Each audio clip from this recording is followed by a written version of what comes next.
Our video today is going to be looking at the different relationships between the sides and the angles in a triangle. One way a review is how to classify or name our triangles. We can name our triangles by its angles and by its sides. So each triangle is going to have two words to describe it. The first one is an acute triangle. So if I'm looking at an acute triangle, all measures, all angles are going to be between 0 and 90. And we know because it's a triangle sum theorem that all three have to add up to 180. So if I have 50, 60, and 70. All three of those angles are less than 90. So an acute triangle is when all three angles are acute angles. In an obtuse triangle, we just need one obtuse angle.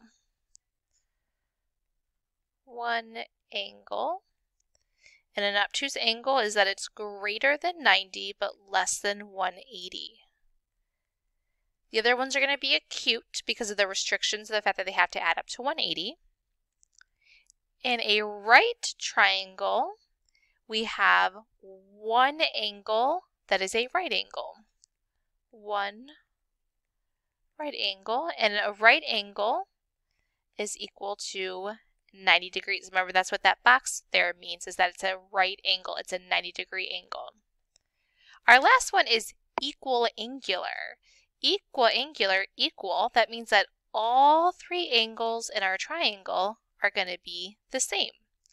Well, if all three angles have to equal 180, and I divide that into three equal angles, that means I have three congruent angles of 60 degrees.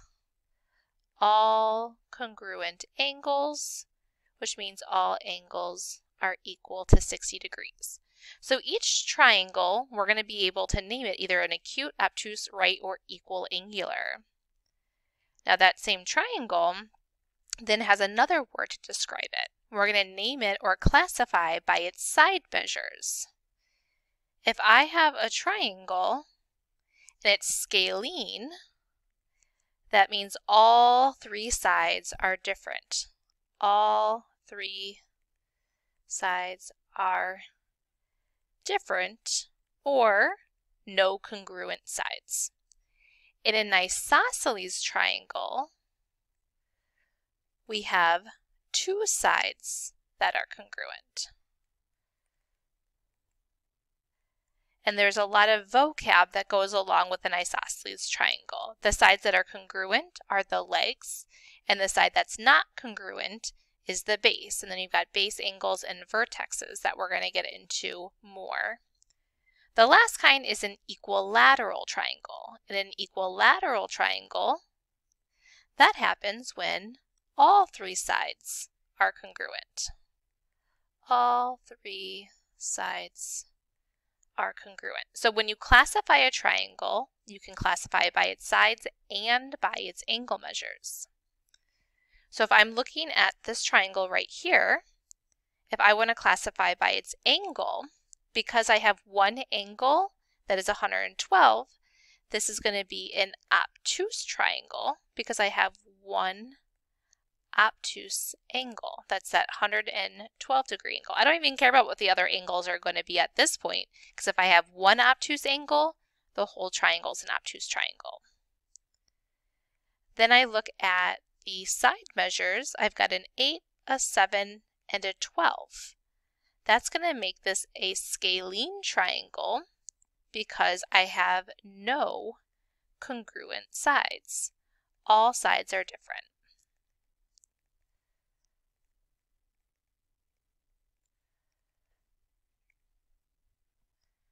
All right, our next example. The perimeter of a triangle is 122 inches if the three sides of the triangle are 15x minus 18, 6x plus 14, and 8x plus 10. Solve for x and then classify the triangle by its sides. So perimeter, when I hear perimeter, that's the outside of the triangle. That's the side lengths, not the angle measures. And it doesn't matter where you put each of them. So one side is 15x minus 18, One side is 6x plus 14, and one side is 8x plus 10. We go back and we find the perimeter. So when I add up all those sides, it's going to be 122. That's how I relate my equation. I add up the first side, and then I add the second side, and I add the third side. The perimeter of my object, the distance all the way around, is what's equal to the perimeter. I look at the pieces that are on the same side and I combine those like terms. The x's go together, the constants go together. Once I combine like terms on the left-hand side, I'm going to start solving. So I'm going to move the 6 over, which means I subtract because I'm doing the opposite operation. We divide by 29 because I'm multiplying by 29, so to move it I divide. And I get x is equal to 4. All right, so what I want you to do again is to press pause. The fact that we found that x was 4 together, I want you to plug 4 into each side of the triangle and then classify by what the side measures, how do they relate. All right, let's go ahead and check your work. Remember, we found that x was 4 together. I plugged 4 in for x on each of my 3 sides. And when I did that, I found one side was 42, 38, and 42. Because these two sides are the same, it's going to be an isosceles triangle because an isosceles triangle has 2 congruent sides. All right, go ahead and turn over to the next page. When we look at our sides and our angles, they're related to each other. This angle is 90 degrees, angle's 53, angle's 37.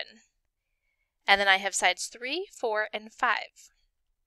37 is my smallest angle out of the 3. And then I look at my 3 sides. The smallest side is right there. My middle angle, my next smallest is 53. I look at my next smallest, that's 4. My largest angle is 90. My largest side is 5. Hopefully you see that relationship that the smallest side is across from the smallest angle. And then my next, and my next. The largest side is across from the largest angle. So in a triangle, the smallest angle is across from the shortest side, and the largest angle is across from the longest side. And then I can do that whole thing in reverse as well. In a triangle, the shortest side is across from the smallest angle, and the longest side is across from the largest angle. So it doesn't matter if I give you the sides or if I give you the angles, I know how they are related to each other. So here I'm given the sides. When I'm given the sides, I use the sides to relate the angles. Here's I want to go from smallest to largest. So if 9 is my smallest, I go across from 9. That's actually a typo. This should be 79. If it was just 9, we wouldn't even have a triangle form because my 2 sides wouldn't be greater than the third side. So we're going to change that up here. 31 is the smallest side.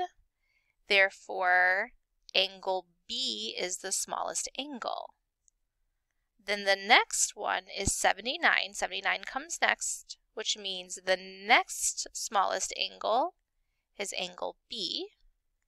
And then because 98 is the biggest side, I go across from that, and angle C, therefore, is going to be my largest angle. All right, we're going to do that in reverse, because in the next one, our last one, I'm giving you the 3 angles.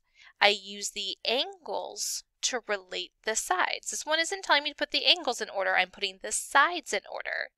And this time I want to go from largest to smallest. So I'm going the opposite way. That means I want to find my largest angle. When I go across from it, I have to remember how to name a segment. The side here is, to name my segment, I need 2 letters. So I can either name that segment BC or I can say CB. It'll be the same. And then 58 is my middle angle, which is across from this side. So my medium side length is AB. And last, my smallest angle is across from the smallest side, which is side AC. So you really want to make sure that you're paying attention to the directions, because sometimes it'll say go smallest to largest and sometimes it says largest to smallest. All right, that's it.